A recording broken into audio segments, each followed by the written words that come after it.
आप लालबाग के राजा की भव्य मूर्ति को आकार देते हैं, तो सर उस दौरान आपको कैसे कैसे चैलेंजेस फेस करने पड़ते हैं? चैलेंजेस मैं एक बोल सकता हूँ कि जब भी हम लोग राजा बनाना चालू करते हैं तो वहाँ पे मेरे फैमिली मतलब मेरे पापा मेरे भाई के अलावा वहाँ पे कोई मतलब मैं पर्सनली किसको अलाउ नहीं करता हूँ। पहली बात तो ऐसा है कि गणेश भगवान ऐसी स्ट्रिक्ट है कि वहाँ पे कुछ भी गलत मेकिंग के टाइम पे भी कुछ गलत हो गया तो उसका जो कुछ भी प्रॉब्लम हम लोग को भुगतना पड़ता है। तो वहाँ पे मैं किसको एंट्री नहीं देता हूँ। जब भी जाने का रहेगा तभी पूरा नहा धो के अच्छे से पूरा मतलब अच्छे माइंड से काम करना है। और जब भी हम लोग शुरुआत करते हैं, जैसे आपको मालूम रहेगा कि पहले पाद्य पूजन रहता है, पैर का पूजा रहता है। उसके बाद वो पैर पूजा होने के बाद वो मट्टी का पैर रहता है, वो होने के बाद हम लोग वो 1-1.5 महीने के बाद राजा बनाना चालू करते हैं। और जैसे स्टेज पे हम लोग जिधर बैठते हैं बापा, वहाँ पे जब भी हम लोग बनाना चालू करते हैं तो मेरा पहला पूजा रहता है मेरे कुल देवी का। तो भद्रकाली जो हमारी कोंकण में है, तो उनका फ़ोटो का मैं पहले पूजा करता हूँ। उसके बाद फिर राजा जहाँ पे बैठते हैं वो आसन है, उसका मैं पूजा करता हूँ। और फिर हम लोग पप्पा को बनाना चालू करते हैं।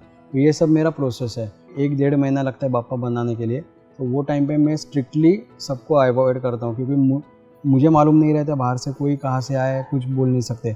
और उसका जो एक निगेटिव जो ये होता है, असर होता है, हम लोग पे आता है। इसलिए हम लोग स्ट्रिक्टली। और मेन क्या है कि लालबाग का राजा जो है वो डायरेक्टली पूजा का मूर्ति है। ये आपने नोटिस किया रहेगा। आप बाकी मंडल में जाओगे तो आपको जो मेन रहता है वो उत्सव मूर्ति रहता है, उसमें पूजा नहीं किया जाता है।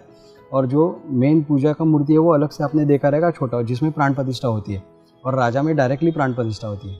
ये स्पेशलिटी है, इसलिए बहुत हम लोग को संभालना पड़ता है। सर आज आपको बहुत सारे दर्शक हमारे देख रहे हैं, आपसे प्रेरित हो रहे हैं, तो सर आप बताएं कि मूर्ति बनाना कितना आसान या कितना मुश्किल होता है? मैं इतना ही कह सकता हूँ, कोई भी चीज़ है वो आसान नहीं है।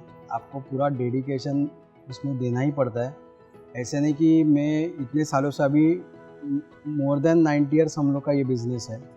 अभी 100 ईयर्स भी पूरा हो सकता है अभी कई सालों में, 2-4 सालों में।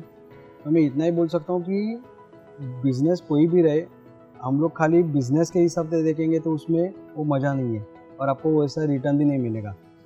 हमारा जो काम है भगवान बनाना, हम लोग मूर्ति बनाते हैं अलग अलग भगवान के। तो एवरी टाइम हम लोग यही सोचते कि भगवान का जो रियलिटी मतलब जितना उसमें जान आए उतना हम लोग उनके काम में डेडिकेट करना है। और अभी राजा का कैसे हर एक गणपति के पीछे बहुत इम्पोर्टेंस रखना पड़ता है हम लोग को। जैसे मैंने बताया कि कोई भी नॉनवेज खाता है और हाथ लगाता है, ये वो सब उसके सब जो तकलीफ़ है वो हम लोग को होती है इनडायरेक्टली। तो ये सब चीज़ें ये संभालनी पड़ती है हम लोग को।